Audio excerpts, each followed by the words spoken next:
Hi guys, welcome back. If you're going to change the radiator on your Mazda MX5 Miata Mark 1, Mark 2 or Mark 2.5, which is an NA, NB, or like this one, an NB facelift, it's a super easy 5-minute job. I've seen a few people do this online and make it much more difficult. You don't need to jack it up, you don't need to get underneath, get it on axle stands, you can do it all from the top. I changed the radiator on this last year and it's so easy, I'm going to do most of it again just for this video. You will need a pair of grips or a pair of pliers, and then a 10mm, a 12mm and a 14mm. That's actually a 12mm and a 14mm. I actually changed this one last year because it was so full of holes it was leaking, and then when I went to go and get this pipe off, this top bit snapped off anyway, and apparently these bits of plastic at the top get really brittle, so if your car's on its original radiator and it's about 20 years old, it's probably worth changing it before it cracks. So first job is to get this pipe off. You don't have to, but it gives you a lot more room in here, and it's literally a 10mm there, a 10mm there, and then a pair of grips on there to get that pipe off, and then the whole thing just lifts off out the way.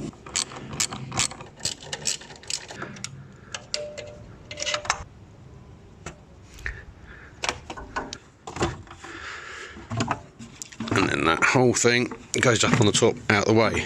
Right, next job is to get this fan off. It's literally a plug on the back. Give that a wiggle, that pops off. These clips pop out. If you've got a flat bladed screwdriver, it makes it a little bit easier. Get that out of the way, and then it's two 12mm here. Now I've seen people try and get the radiator out with the fan still attached. That just makes it really difficult because you can't get to the pipe at the bottom, which I'll show you in a minute. It's literally two 12mm here, and the fan will come straight out because it's not on 12mm at the bottom, it's literally on two locator lugs, and the whole thing just lifts straight out. I lied, these are 10mm as well. Bolt out, and then literally that whole thing just lifts out. Chuck that on the top, and you can see at the bottom it's on two locator lugs, so you don't need to get in underneath. Now some people try and take the radiator out with a fan attached for reasons unknown, but if you do that, the fan is then in the way of this bottom pipe. So once you get the fan out of the way, you can then get your grips, grab hold of that, move that further down the pipe. Same at the top, grab that, move that further down the pipe, and then pull off your top and bottom pipes.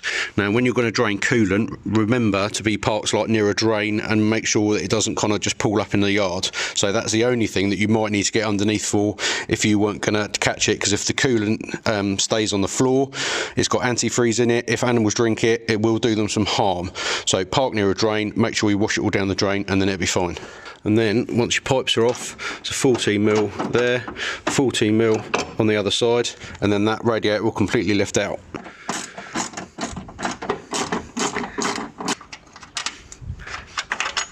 Put them in your pocket, and then that bracket literally lifts off of there, that bracket lifts off of there. This pipe which goes to your header tank, just unclip that and pull that off of there. There's no clip on that, literally just pull that straight off, and then your whole radiator will lift out. Now when you put your new radiator in, make sure that you keep all these little grommety things, because your new radiator probably doesn't come with those. So there's two rubber ones on the top and there's two rubber ones on the bottom. If you try and fit the radiator without them on, it won't do uptight and it will rattle around. And then obviously do all of that in reverse. Put the new radiator in, put all your pipes and stuff back on, and then make sure you bleed it through properly. Keep pouring it in there until this is completely full, and your header tank, and then run it for a bit until your air bubbles stop coming out of there. One of the other jobs that I did is your thermostat is in there. This is a good opportunity to undo those two bolts, take this pipe out, change the thermostat, change the gasket in there as well, and then you know it's either not going to be stuck shut or stuck open like this one was. It was stuck open and then it would never get up to temperature. So change your thermostat in there, it's about £5 or £10, and then that's the job well done. There you go. Hope that's helped someone. If it has, like, subscribe, check out my other videos, and I'll see you in the next one.